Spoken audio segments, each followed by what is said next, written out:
Can it get any more incredible? Yes?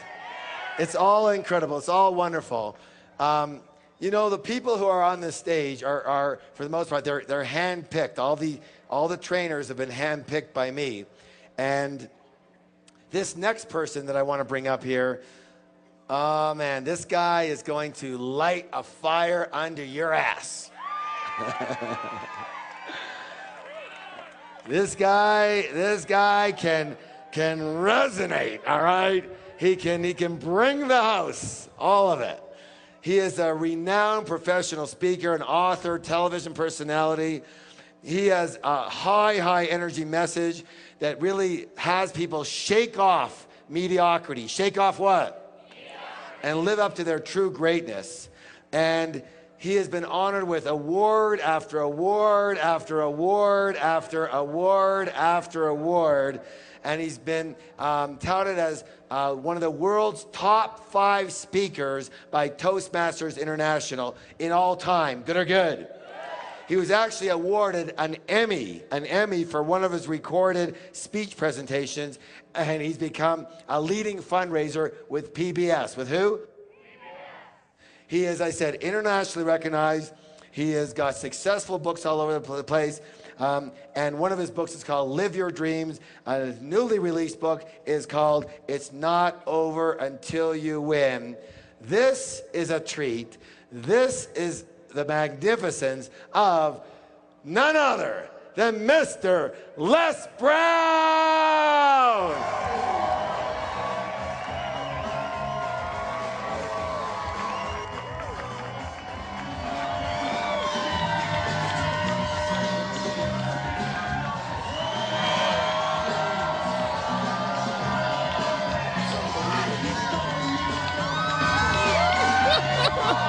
All right, let's get to it. It's so great to be here.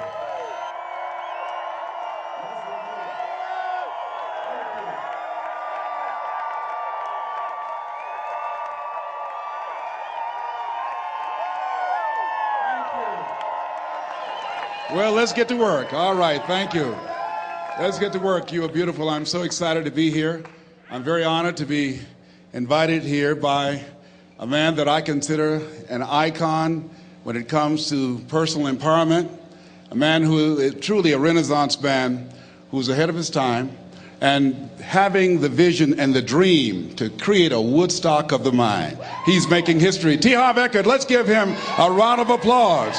Let's give it to him. Thank you so very much. Yes. And I consider him a personal coach, an example of what we all can be when we make up our minds of living from our greatness as opposed to our fears. How many of you have some major goals you'd like to achieve? Raise your hands, please. Very good. I like to ask that question. There's no saying that says, if you aim at nothing in life, you hit nothing dead on the head. I've been looking at my life and reflecting on my life because 10 years ago I was diagnosed with prostate cancer. I stand before you because of God's grace and mercy and faith, and knowing that as we work together, as we believe in the possibilities of the fact that healing takes place first within, then without, the possibility is unlimited of what we can do. I'm going to do a national tour called You Are More Powerful Than Cancer. One of the things I think doctors should never tell anyone they're terminally ill. I think what they should say is that my knowledge and ability to help you has terminated.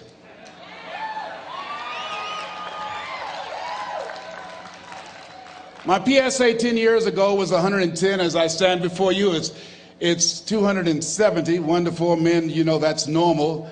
And PSA stands for prostate specific antigen, but to me, PSA stands for positively staying alive. I was reflecting on my life during the time when I received 238 radiation seed implants. And as I looked at my life, I asked myself a question. And I want to ask you a question.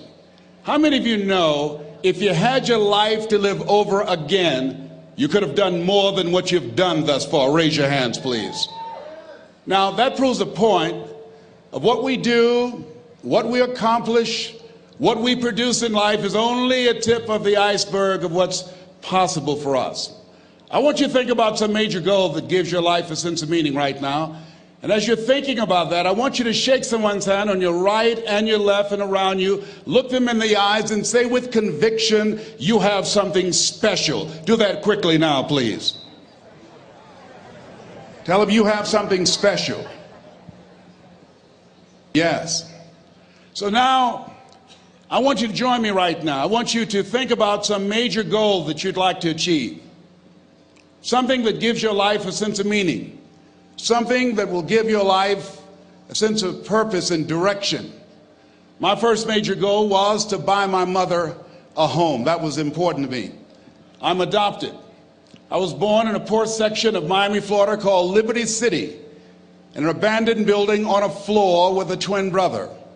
And when we were 6 weeks of age, we were adopted by Mrs. Mamie Brown. My mother was 46 years of age.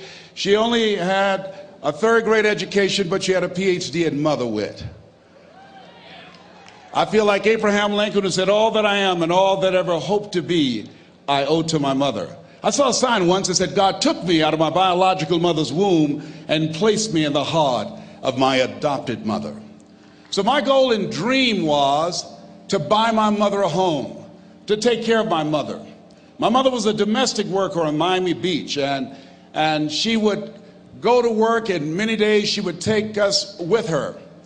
And we ate the food left over from the families that my mother cooked for.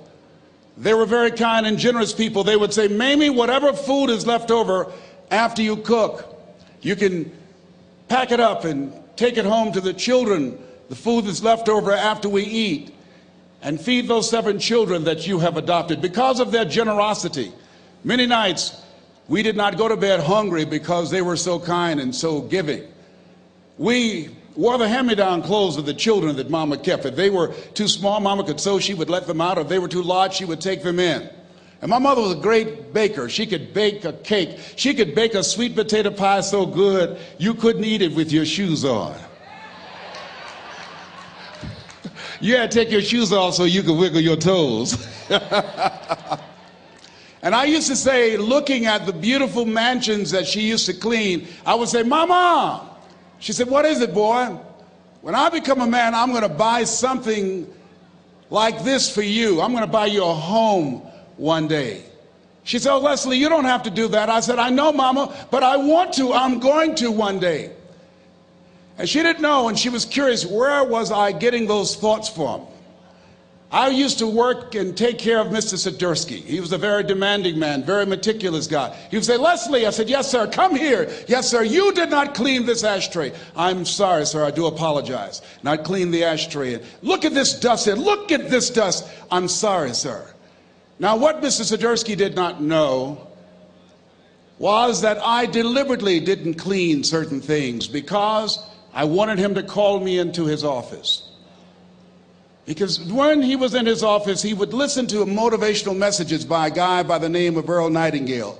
It's a series called The Strangest Secret in the World. We become what we think about. All of us are self-made, but only the successful will admit it. And as I heard those words, they began to program my mind and began to affect my thinking, and it changed how I saw myself. And my vision of myself began to expand. Listening to Bob Proctor talking earlier about awareness and how important it is, he most certainly is right, because I had the awareness at that point in time, as a result of being exposed to those messages, that I could do more than I was now experiencing. Even since I've been associated with working with Peak Potential, my level of awareness has expanded. Robert Riopel and Roxanne and Gail Kingsley, it began to expand all of the people that I've interacted with. Life is about expansion. Robert Schuller said success is never ending. And I want you to think about some goal that will give your life a sense of meaning and value. And whatever it is, I don't want you to limit it. I want you to expand it. I've found that most people fail in life not because they aim too high and miss. No, most people have been like me. Most people aim in life too low, and they aim too low and hit. I did that for many years, and many don't aim at all. So I want you to think about goals in 3 areas. Some personal goal that you'd like to achieve, something that gives your life meaning right now, and some career goal, some financial goal that you'd like to achieve, and your social contribution. Horace Mann said we should be ashamed to die until we've made some major contribution to humankind.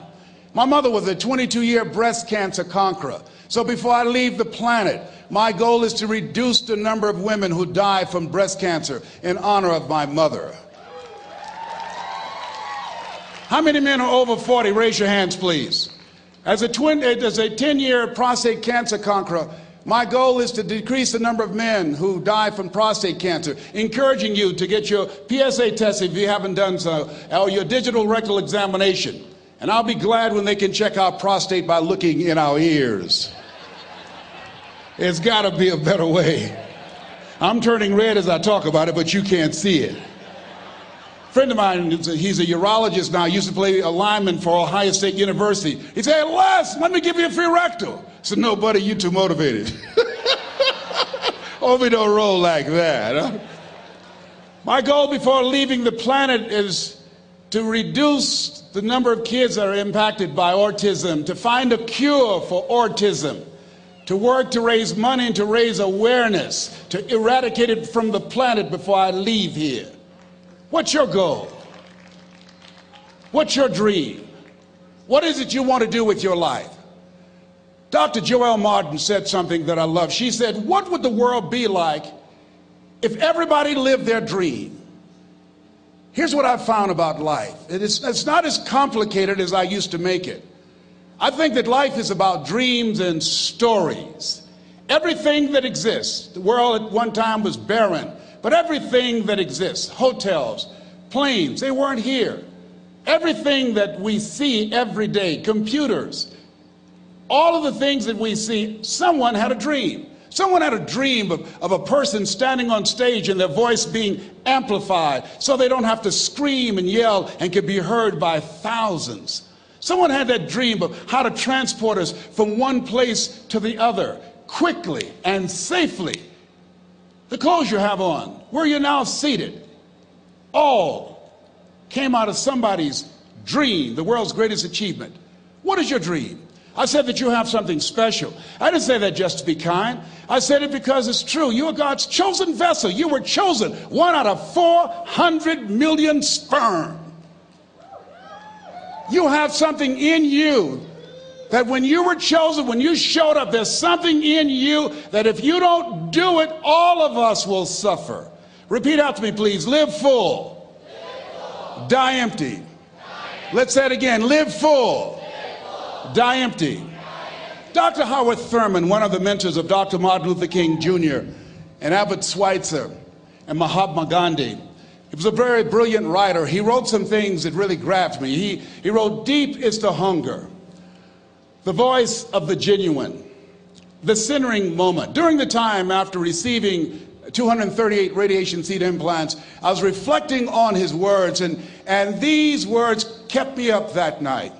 He said, the ideal situation for a man or woman to die is to have family members praying with them as they cross over.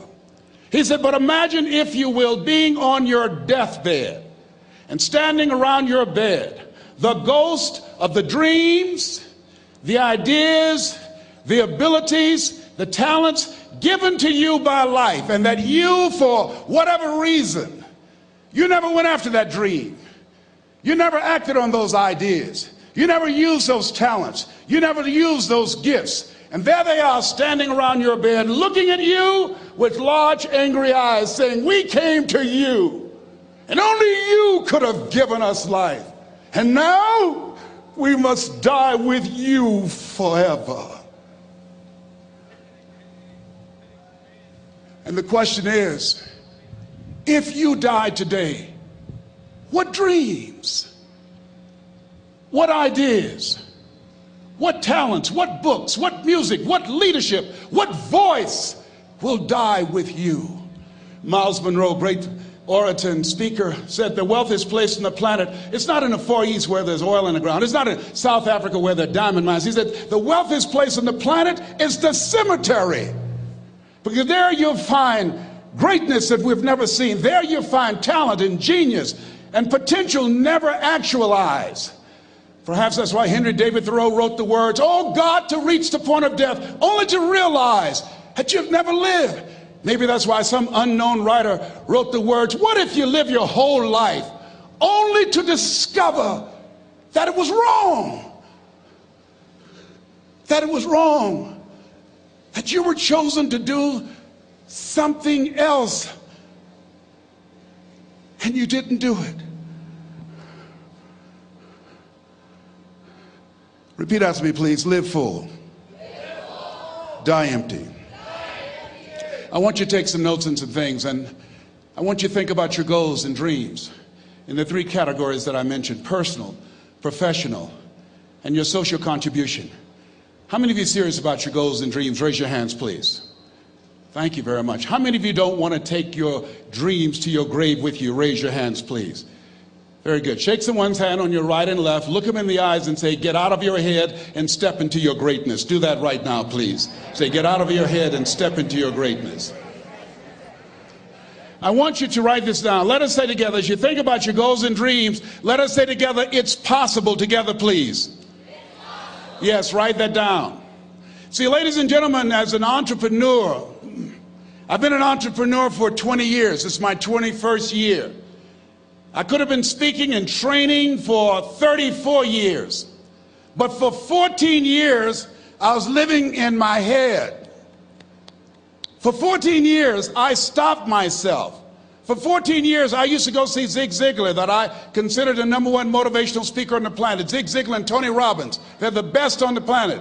Bob Proctor, they're the best on the planet. Jack Canfield, Mark Victor Hansen, T. Harv Eker. I would go and see them, and then I would leave, and my conversation with myself was, my heart would say, "I can do that." And then my mind would ask, how? How would you do that, Les Brown? See, when I was in the 5th grade, I was identified as EMR, labeled educable mentally retarded. Put back from the 5th grade to the 4th grade. I failed again when I was in the 8th grade. I have no college training.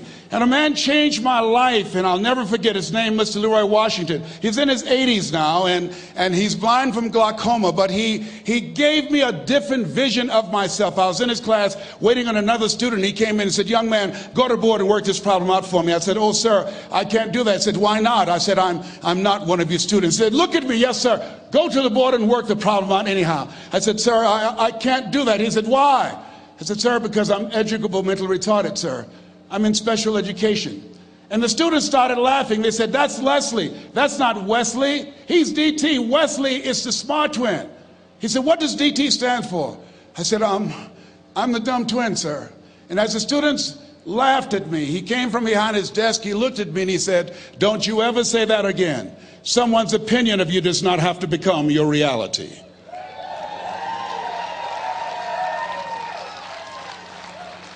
On one hand, I was humiliated, but on the other hand, I was liberated, because he looked at me with the eyes of Goethe, who said, "Look at a man the way that he is, he only becomes worse. But look at him as if he were what he could be, then he becomes what he should be." And so we developed a relationship.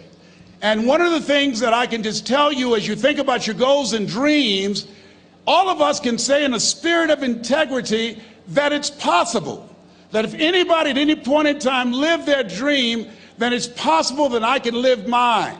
And what I did was, I made a mistake. I looked at my goals and dreams, and my mind said, "How will you do that?" I went from my heart to my mind, and I stayed up there for 14 years. 14 years. I can't bring those 14 years back. Those years are gone. And I've made a mission in my life to help people to stop putting it off and procrastinating. How many ever thought about something you wanted to do and you procrastinated, you talked yourself out of it? Raise your hand, please.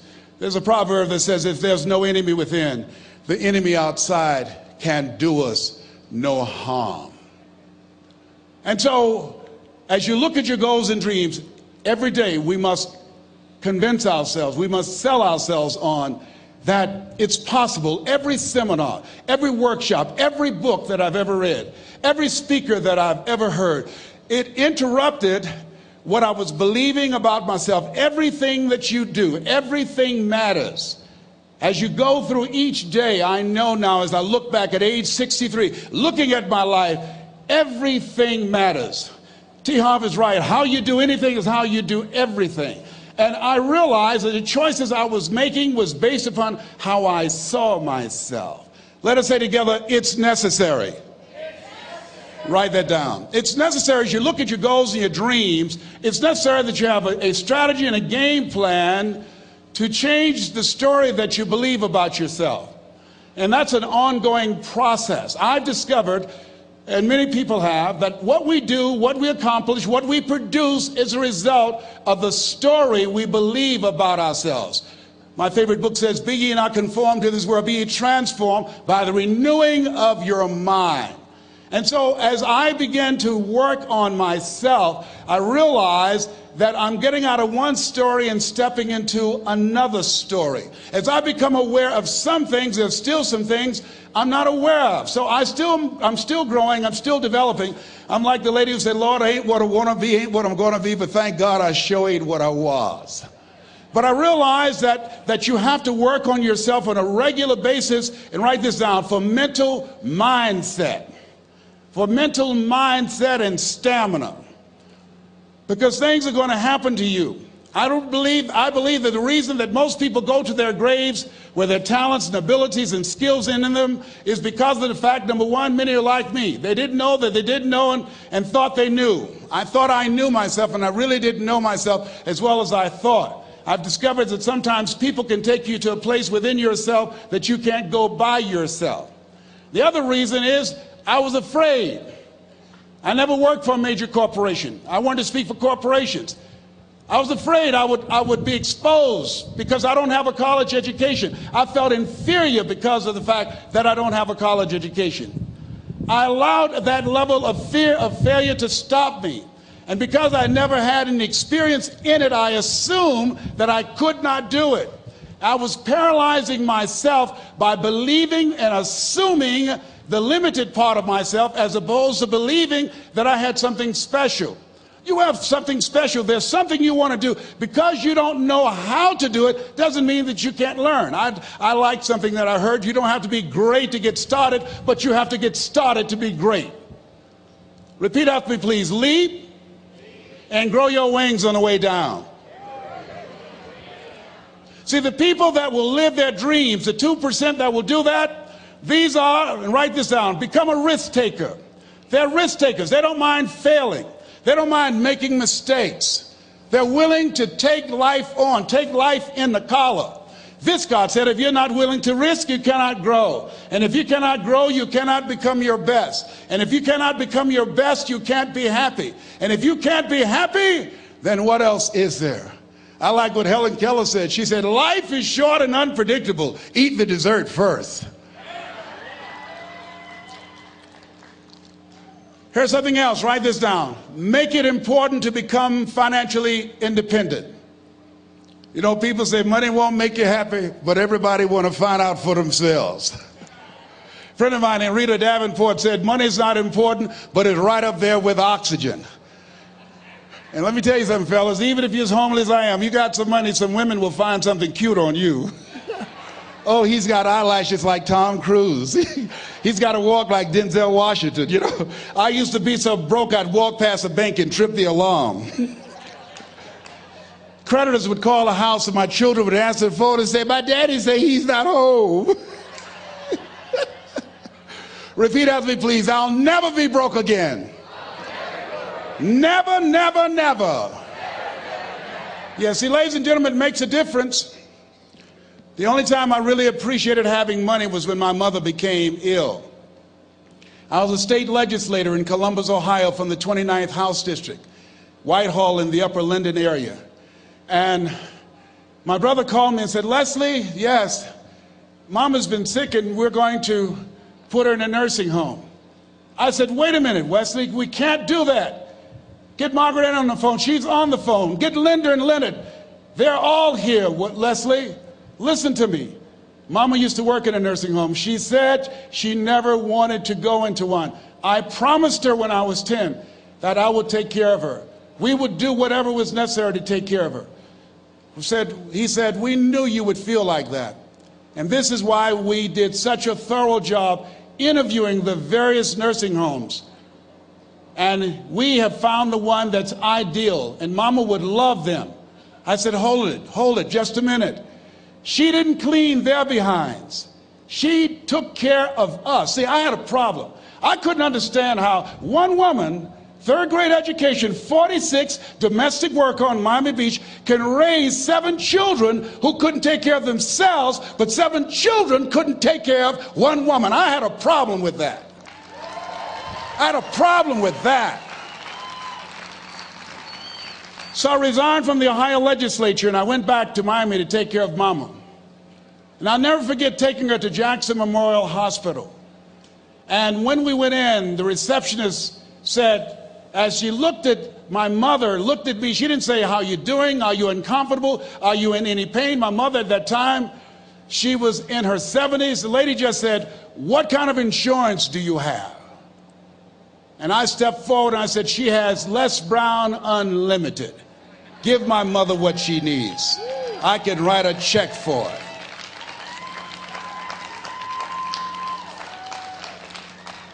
It gives you choices. It determines the difference in life and death, the ability to afford health care, the quality of education that you can provide for your children, the ability to make a difference in the community. I'm doing training with young people in an area of Chicago called Englewood, where more young men have been killed in Englewood than in the Iraqi war, teaching them how to develop their minds, how to develop their communication skills, how to dress like a prospect rather than a suspect, how to stay away from negative people and develop the skills to make it in a global economy. Money makes it possible for me not to have to depend upon some government agency to make that happen. So as you look at yourselves, make it important that you find some way to use your talents and gifts to generate the income that allow you to control your destiny. I read something that said, either you control your destiny or someone else will. Here's the other thing. Repeat out to me, please. Take care of myself. Yeah, so you got to take care of yourself. I'm 63. I can do 140 push-ups nonstop after warming up.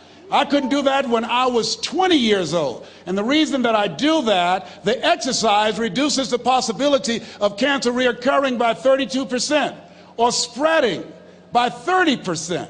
It helps to reverse the aging process and keeps you younger, keeps your mind sharper, and allow me to take care of my temple so I can continue to do my work, so that you can continue to do the good work that you were sent here to do. So you got to make it important to take care of yourself. Put that at the top of the list, because you can't do well and can't do good work if you don't feel good. We don't want to be like the man who said, if I'd known I'd live this long, I'd have taken better care of myself. Here's something else. Repeat after me, please. OQP. Only quality people. Yes, look at your relationships and ask yourself the question, Jim Rohn would ask this question, what is this relationship doing to me? Sidney Poitier wrote a book called The Measure of a Man. I love the tapes because I love his voice. He said, when you go for a walk with someone, something happens without being spoken. He said, either you adjust to their pace or they adjust to your pace. Whose pace have you adjusted to? MIT did a study, and the study indicated that you earned within $2,000 to $3,000 of your closest friends and associates earn. Who's impacting you? Who's in your ear? What influence do they have on you? Dr. Dennis Kimbrough said, if you're the smartest one in your group, you need to get a new group. So practice the principle of OQP, only quality people. And somebody's saying, Les, can I change them? No, it's a full-time job changing yourself. Some people are so negative, they'll walk into a dark room and begin to develop.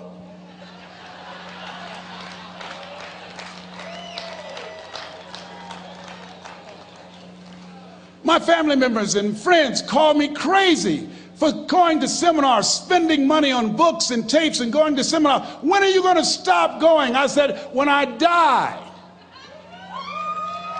That's when I'll stop. When does a man or woman die? When their dreams die. When do we die? When we stop developing ourselves, expanding our minds, challenging ourselves, raising the bar on ourselves. The best thinking that I had at that point in my life, it produced this life that I have. I need some help. I'm where Einstein was. He said the thinking that has brought me this far has created some problems that this thinking can't solve. I applaud you for investing in yourself, for coming here, flying thousands of miles, investing money in yourself. I can tell you, based upon my own experience, you have something special. You have greatness within you. What you're doing is different. You represent only 2% of the planet. One great American said, I choose not to be a common man. It's my right to be uncommon if I can. I seek opportunity, not security. I do not wish to be a kept citizen, humbled and dulled by having the state look after me. I want to take the calculated risk, to dream and to build, to fail and to succeed. I refuse to live from hand to mouth. I prefer the challenges of life to the guaranteed existence, the thrill of fulfillment to the still calm of utopia. I will never cower before the master, nor bend to any threat. It's my heritage to stand erect, proud and unafraid, to face the world boldly and say, this I have done. That's what it means to be a part of peak potentials. Your unquenching desire, an uncommon desire to manifest your greatness. Give yourselves a round of applause.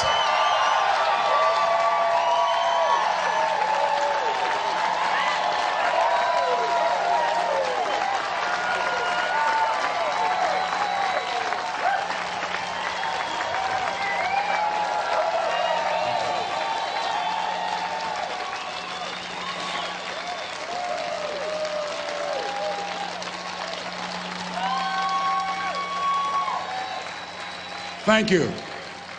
The other thing is you look at your goals and look at your dreams. Repeat after me, please. I will fail my way to success.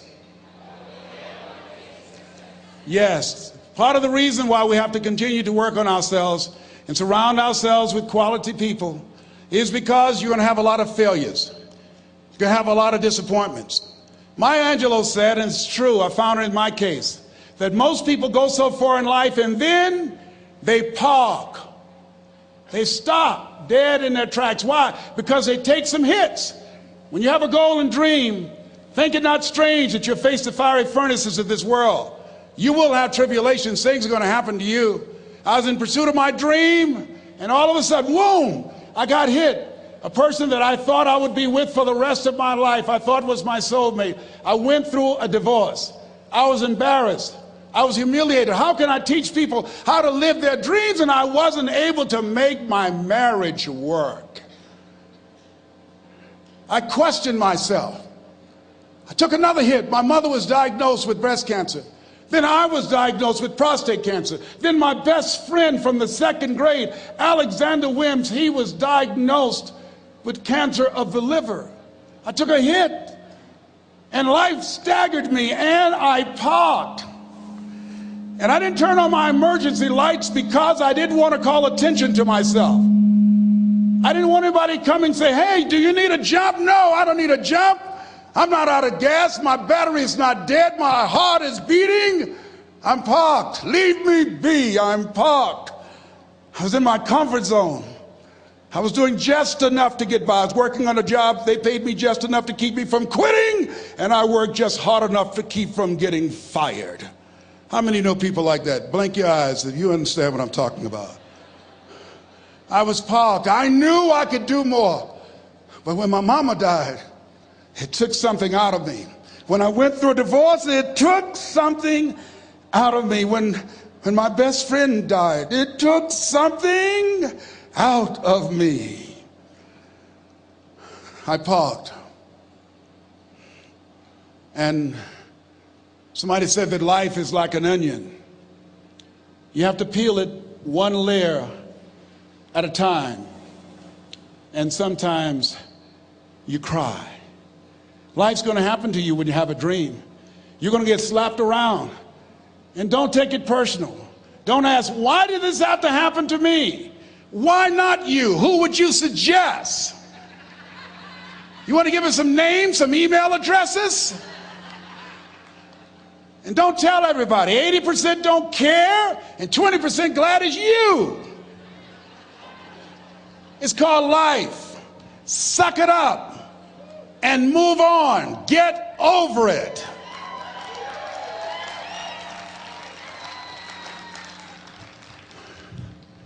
It happens to everybody. Here's the other thing: as you look at your goals and look at your dreams, when you're going through some stuff, repeat out to me, please. When things go wrong, don't go with them. Yes, write that down.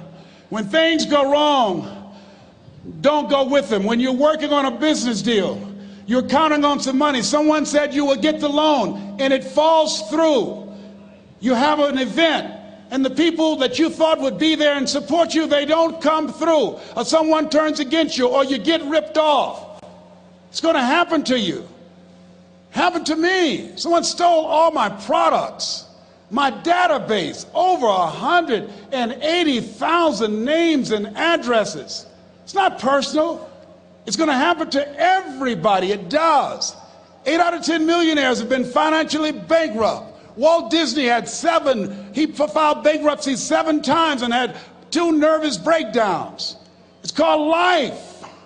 But I got a saying: when life knocks you down, try and land on your back, because if you can look up, you can get up. You've got the power in you to do that. You've got something special. You've got comeback power. Here's the other thing. Let us say together, it's possible. It's necessary. It's me. Yes, write that down. It's me. Take ownership for your life.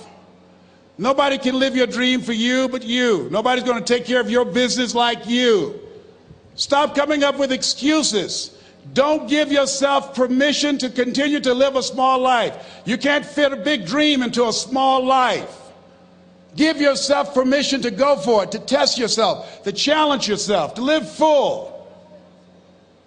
I like the saying, always strive to get on top in life, because it's the bottom that's overcrowded. The reason you're here is because there's something in you that says, I can do more. This just can't be it. There's something in you. There's a calling on your life. There's something in your heart that caused you to get dressed and spend the money to go to seminar after seminar and listen to message after message and speaker after speaker. Because there's something in you that tells you this is not it for you. You have not peaked here. There's more in you that you are expressing. Eye has not seen, ear has not heard, nor has entered the heart of mankind what's in store for you if you challenge yourself, if you persist and persevere, if you take ownership for your life. George Bernard Shaw said the people that make it in this life, they look around for the circumstances that they want, and if they can't find them, they create them. Create what you want. You have the power in you to do more than you can ever begin to imagine, to control your destiny, to make a difference in our children, to make a difference on the planet, to make an impact. Let us say together, it's me. And let us say together, it's hard. Say it like you know it. Say, it's hard. Ladies and gentlemen, it's hard. There are people who have seen their retirements taken away from them by the corporations that they work for. They were within 2 or 3 years of retiring, and they had it taken from them. The #1 entrepreneurs in this country now are senior citizens. The #1 employer, #2, McDonald's and Walmart. And there's nothing wrong with those jobs. I guarantee you those people did not have a plan to end up living their lives at the end of life with those types of jobs. And they didn't have a plan like you have, and while you're investing in yourself, not to. And it's hard. There are people making choices between purchasing prescription drugs or paying for gas or a mortgage note. It's hard when you're working on a job for 20 years, 30 years, give them some good years, and then they come in and tell you, we've downsized. In other words, you're fired. And then you have to start all over again. How many of you know it's hard? Raise your hands, please. It's hard. And it's not fair. One of the things I like about T. Harv is he talks about work and investing in yourself. It's not fair when people are going up against that kind of stuff to tell them just think positive and be enthusiastic and everything will work out all right. Ain't that kind of party. It's hard. Life will put some knots on your head. I bought my first home for my mother. I was rushing, didn't know what I was doing, and I bought a home that had a lien against it. And they called me, Mr. Brown, yes, there's a lien against your property. We need $55,000 if you're going to stay there. Wait a minute, sir. I just bought this home. The guy told me there were no liens against it. I'm not the one that owe you the money. You should have checked that out, Mr. Brown. Come on. I called my attorney. We followed up. Yes, Les, there's a lien against the property. But he told me there were no liens. He lied, obviously. Oh, my God. He told me he wanted to help me because he admired the fact that I was buying this home for my mother and that he was adopted, and he identified with me. Les, he suckered you. He played you, man. So what? Well, would they take payment arrangements? What about $5,000 a month? They want all the money, Les. They want all the money, or you're going to have to get out. The house is going up for sheriff sale. Do you have it? No, I don't have it. Can they give me some time? Tell them to give me 3 months, please. Give me 3 months. My mother's in her 70s, man. She has a bad heart. Don't do this to me. This is my dream. Don't do this, man. Please, let me talk to them.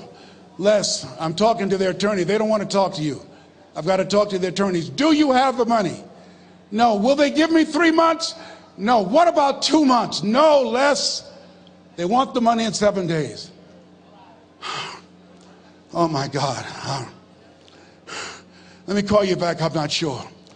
And I walked the floors thinking, God, how could this happen to me? I got to figure this out, huh? I got to figure this out. And it seemed like the days were just ticking off. Thursday, I had to call them and let them know. They called me, Les, do you have the money? No, I don't. Friday, you have to leave. The sheriff will be there. You're going to have to leave, Les. They're going to take my house. What about my down payment? You lost it, Les. You lost it. Okay. I got to go. Yes. I prayed, Lord, please, if you show me that you're real, if you're really real, you think Paul worked for you, you haven't seen anything. Don't let me lose this house and watch what I'll do for you. I was trying to cut a deal. Have you ever tried to cut a deal? It's amazing how spiritual you get when you get in trouble. You know what I mean? When I was diagnosed with prostate cancer, I was going to bed with the Bible and the Holy Quran and Science of Mind and Joel Goldsmith, everything I could find. I was praying to Jesus, Yahweh, Melchizedek, everybody. I was calling on everybody. It's amazing. And here I was walking the floor 3 o'clock in the morning, and I had to go and wake my mother up. I got on my knees and I said, Mama, I said, I need you to wake up. She said, what's wrong, Leslie? I can hear you walking back and forth. I'm not asleep, son. I said, there's something I need to tell you. She said, your eyes are red. Why are your eyes red? Because I feel so stupid now. Why? We got to move tomorrow. Why, Leslie? There's a lien against the property and they want $55,000 and I don't have it. And we're going to be set out tomorrow. We have to go back to Liberty City. So she said, it's okay. I don't like this house anyhow. I said, why? She said, because of my arthritic knees, it hurts my knees when I go up the steps. I said, and why didn't you tell me? Because you were so happy. I just said it because you were happy. I'll live in a shack with you, boy. I love you. It's not the house. I love you. I love all my children. I said, thank you, Mama. Thank you.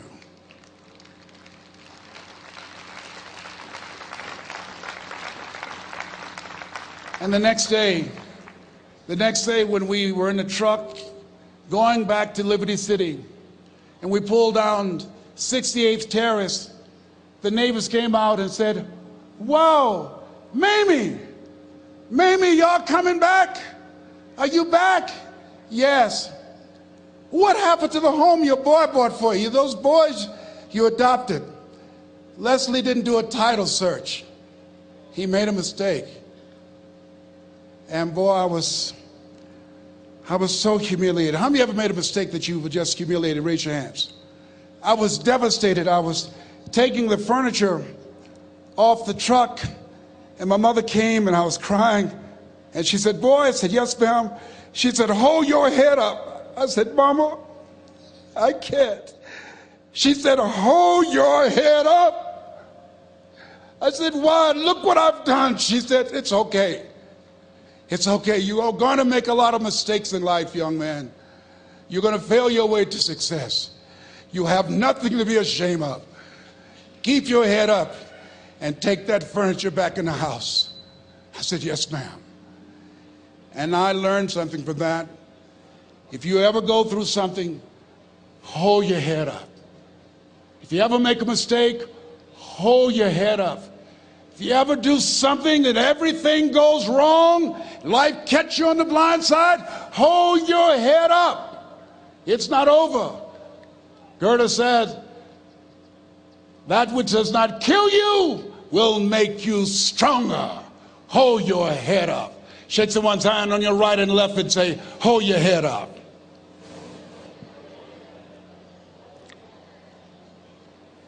Here's something else, ladies and gentlemen. Repeat after me, please. You got to be hungry. Everybody together, you got to be hungry. I'll never forget Mr. Washington said, Mr. Brown, yes, sir. What do you want to do with your life, young man? I said, sir, I want to be a disc jockey. He said, Mr. Brown? I said, yes, sir. He said, you got to be hungry. I said, what do you mean by that? He said, people that are hungry are willing to do the things today others won't do in order to have the things tomorrow others won't have. People that are hungry are willing to invest in themselves. People that are hungry will go to seminars and workshops. People that are hungry are always searching, always seeking higher ground.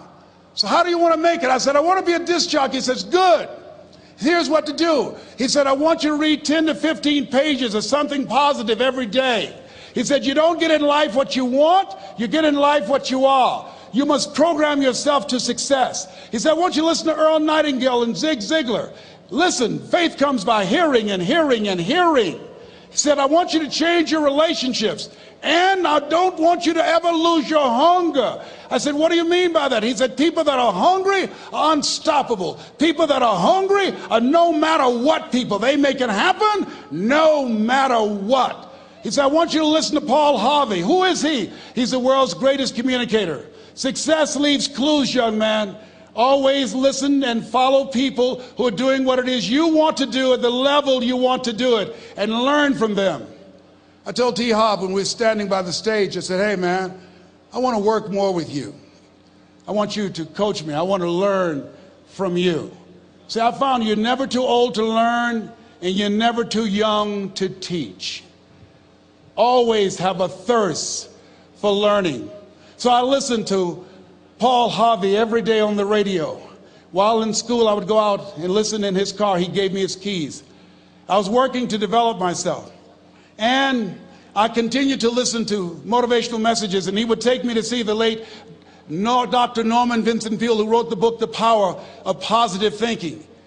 I toured with him before he passed. You have something special. You have greatness within you.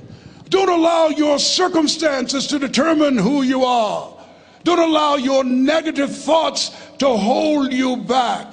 You have something special. You can do more than you can ever begin to imagine. Dr. Peale was an incredible man. I admired him. When he spoke, he gave me goosebumps. I can feel him in my heart. And I never forget, we were coming back to the school, and Mr. Washington said, Mr. Brown, yes, sir.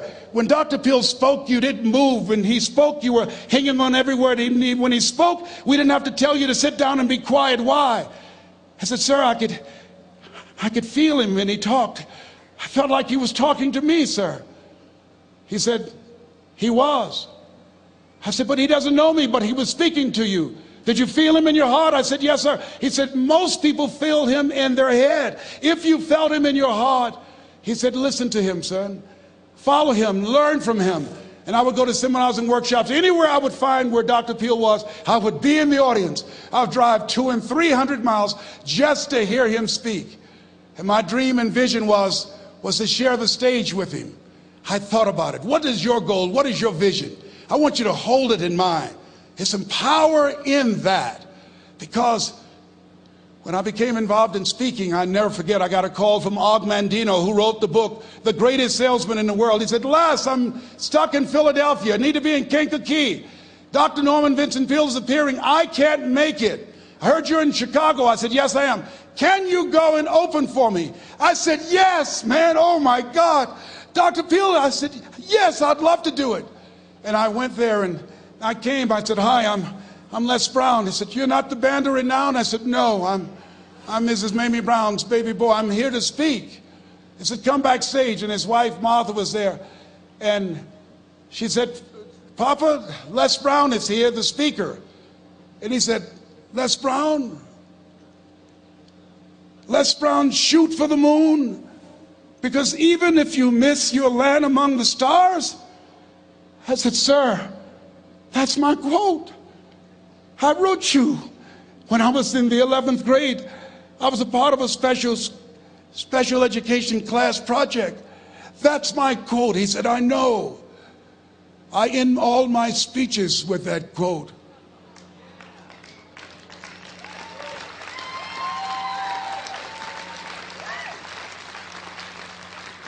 And Dr. Peale had a great sense of humor.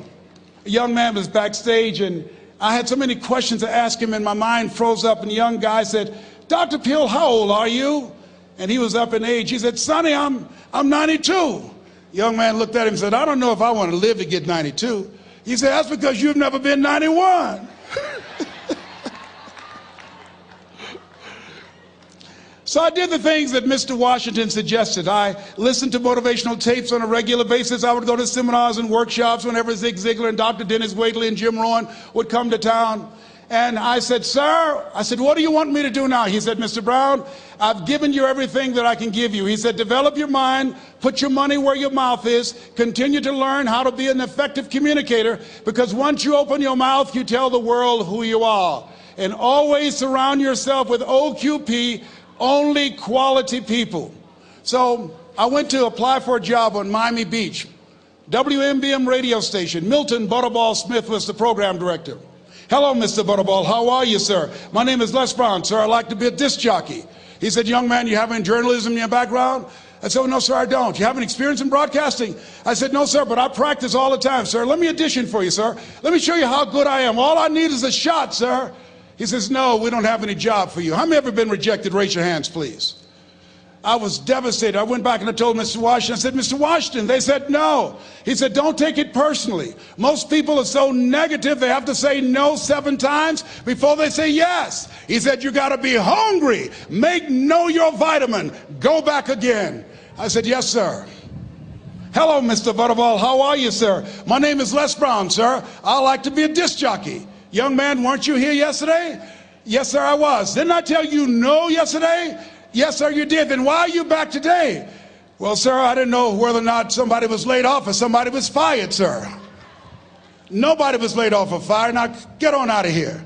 I came back the next day. Hello, Mr. Butterball. How are you, sir? My name is Les Brown, sir. I like to be a disc jockey. I know what your name is. Weren't you here the last 2 days? Yes, sir, I was. Didn't I tell you no the last 2 days? Yes, sir, you did. Why are you back? Oh, sir, I didn't know whether or not someone got sick or someone died, sir. No one got sick or died. No one was laid off or fired. Now, don't you come back here again. I came back the next day talking loud, looking happy like I was seeing him for the first time. I said, hello, Mr. Butterball, how are you? He looked at me with rage. He says, go get me some coffee. I said, yes, sir.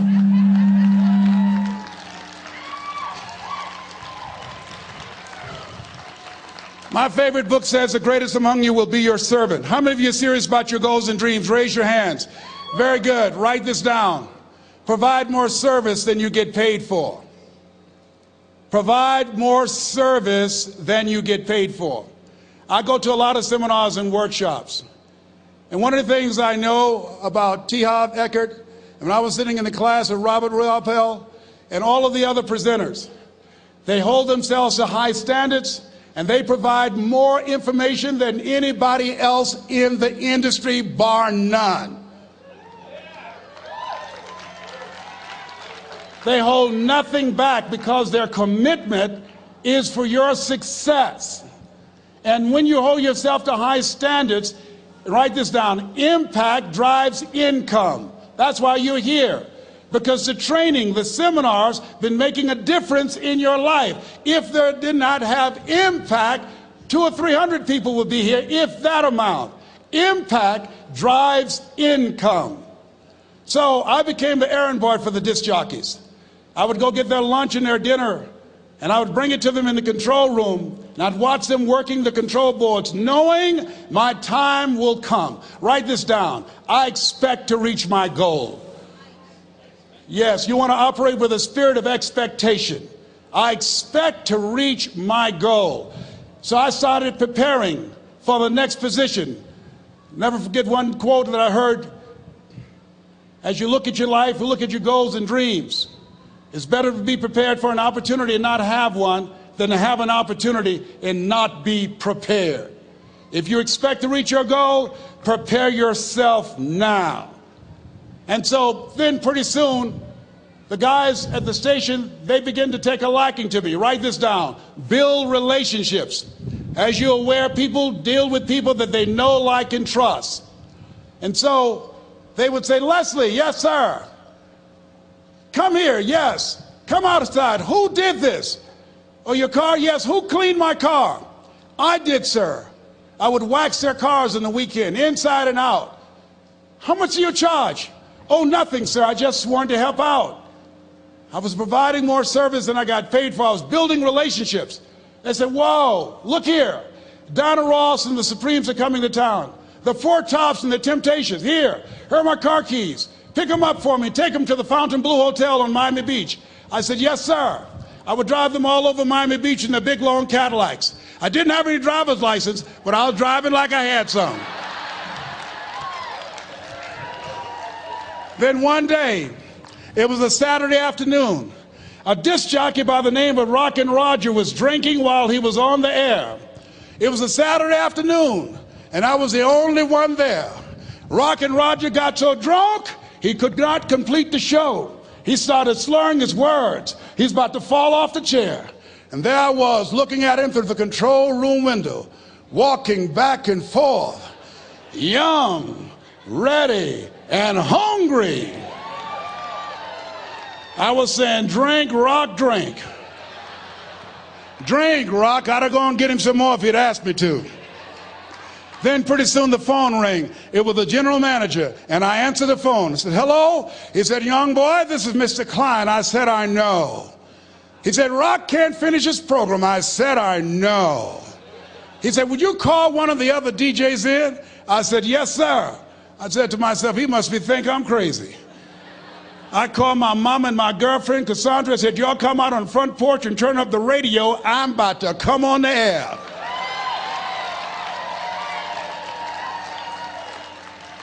I waited for about 20 minutes, and I called him back. I said, Mr. Klein, I can't find nobody. He said, young boy, you know how to work the controls? I said, yes, sir. He said, go in there and segue the records, but don't say nothing here. I said, yes, sir. I couldn't wait to get old Rock out of the way. I put on a fast record. I said, look out, this is me, LB Triple P. Les Brown, your platter playing papa. There were none before me, and there will be none after me. Therefore, that makes me the one and only. Young and single and love to mingle, certified, bona fide, indubitably qualified to bring you satisfaction and a whole lot of action. Look out, baby, I'm your love man. I was hungry. I was hungry. Get old man a round of applause. I was hungry. I was hungry. You got to be hungry. Shake someone's hand on your right and left all around you and say, you got to be hungry. You got to be hungry. To get those dreams out of your head and step into your greatness, you got to be hungry. To get those ideas, that talent, that gift out of your system, you got to be hungry. To get up off the canvas of life and understand what Willie Jolly meant, that a setback is a setup for a comeback. You got to be hungry. People that are hungry are willing to do the things today others won't do in order to have the things tomorrow others won't have. How many of you got value out of what you've heard thus far? Raise your hands, please. Very good. I'd like to leave this with you. I don't know what your goals are. I don't know what you want to do. Here's what I know about you. You have greatness within you. Here's what I know about you. I can help you to live full and to die empty. I can show you what I've learned. If anybody told me that I would be doing what I'm doing now, I leave here today, I go to New Orleans and speak there, then I'll be flown to Barcelona. If anybody told me, given my circumstances, born in an abandoned building on a poor section of Miami, Florida, called Liberty City, both my birth parents stood up and said, "Hello, son," I would not know either one. Being labeled educable mentally retarded, put back from the 5th grade to the 4th grade, failed again when I was in the 8th grade, no college training. Anybody told me the principles that I would teach you, that they would have the impact that it has had on my life. This Les Brown that you see, I did not know he existed. And I tell you that you have greatness within you. You have the ability to do more than you can ever begin to imagine. Come into the room with me, and I guarantee you your life will never be the same again. I like to leave this with you. I don't know what your goals are. Mine is to find a cure to autism. Mine is to find a cure to breast cancer and to prostate cancer. Mine is to work with our youth and to reduce the recidivism rate in our prisons and help young people learn how to become an asset to our society rather than a liability. Mine is to train speakers to become great communicators, to speak from their heart, not their heads, and teach them how to impact and create a new conversation so people can see the possibilities of life and overcome the possibility blindness that held me hostage for 14 years. I don't know what your goals are, but here's what I know about you, and I don't know you. You've got greatness within you. And I like to leave this with you, something my mother used to love to hear me say. "Leslie," "Yes, ma'am, Mama." "Say that thing for me, boy, that makes me feel good."